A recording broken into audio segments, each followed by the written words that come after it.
Praise the Lord. ലൂക്കോസിന്റെ സുവിശേഷം 18-ാം അധ്യായത്തിന്റെ 7-ാം വാക്യത്തിൽ ദൈവമോ രാപ്പകൽ തന്നോട് നിലവിളിക്കുന്ന തന്റെ വൃദ്ധന്മാരുടെ കാര്യത്തിൽ ദീർഘക്ഷമയുള്ളവനായാലും അവരെ പ്രതിക്രിയ നടത്തി രക്ഷിക്കയില്ലയോ? വേഗത്തിൽ അവരെ പ്രതിക്രിയ നടത്തി രക്ഷിക്കുമെന്ന് ഞാൻ നിങ്ങളോട് പറയുന്നു. കുറെ കാലത്തേക്ക് മനസ്സില്ലാതിരുന്ന ന്യായാധിപൻ, അനീതിയുള്ള ന്യായാധിപൻ വിധവയുടെ കാര്യത്തിൽ ഇടപെടാൻ തുടങ്ങിയെങ്കിൽ സർവശക്തനായ നീതിയുള്ള ന്യായാധിപനായ കർത്താവ് നമ്മുടെ വിഷയത്തിൽ പ്രവർത്തിക്കും, ഇടപെടും. രാപ്പകൽ കർത്താവിന്റെ സന്നിധി നിലവിളിക്കുകയും പ്രാർത്ഥിക്കുകയും ഉപവസിക്കുകയും കരയും ഒക്കെ ചെയ്യുന്ന നമുക്ക് വേണ്ടി പ്രവർത്തിക്കുമെന്നുള്ള ഉറപ്പും ധൈര്യവുമാണ് ഈ വചനങ്ങളിലൂടെ കർത്താവ് നമ്മോട് സംസാരിക്കുന്നത്.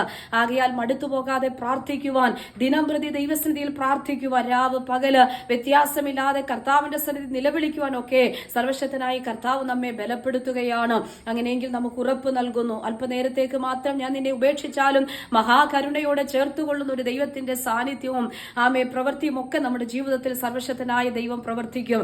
അതേ നീതിയില്ലാതെ നീതി കിട്ടാത്ത ഇടങ്ങളിൽ ദൈവം നമുക്ക് വേണ്ടി പ്രവർത്തിക്കുമെന്നുള്ള ഉറപ്പും ധൈര്യവുമാണ് ഈ വചനത്തിലൂടെ ഒക്കെ കർത്താവ് സംസാരിക്കുന്നത്. അങ്ങനെയെങ്കിൽ കുറെ കാലത്തെ ദൈർഘ്യതകൾ വന്ന വിധവയുടെ വിഷയത്തിൽ അനീതിയുള്ള ന്യായാധിപൻ കേട്ടിടപെടാൻ തുടങ്ങിയെങ്കിൽ ഇതാ ദൈവസന്നിധി നിരന്തരമായി പ്രാർത്ഥിക്കുന്ന നമ്മുടെ പ്രാർത്ഥനാ വിഷയങ്ങളിലേക്ക് മടുത്തുപോകാതെ പിന്നെയും ശക്തിയോടെ പ്രാർത്ഥിക്കുവാനുള്ള ആഹ്വാനമാണ് സർവശക്തനായ ദൈവം നമുക്ക് വേണ്ടി ഇടപെടുന്ന.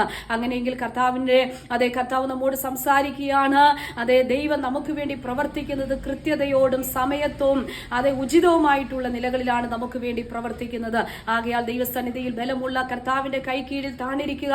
ദൈവം നമ്മെ തക്ക സമയത്ത് നമുക്ക് വേണ്ടി പ്രവർത്തിക്കും. ഈ വചനത്തിൽ ആശ്രയിച്ച് ദൈവത്തിൽ വിശ്വസിച്ച് മുൻപോട്ട് പോകുക. കർത്താവ് ഈ വചനങ്ങളാൽ അനുഗ്രഹിക്കുമാറാകട്ടെ.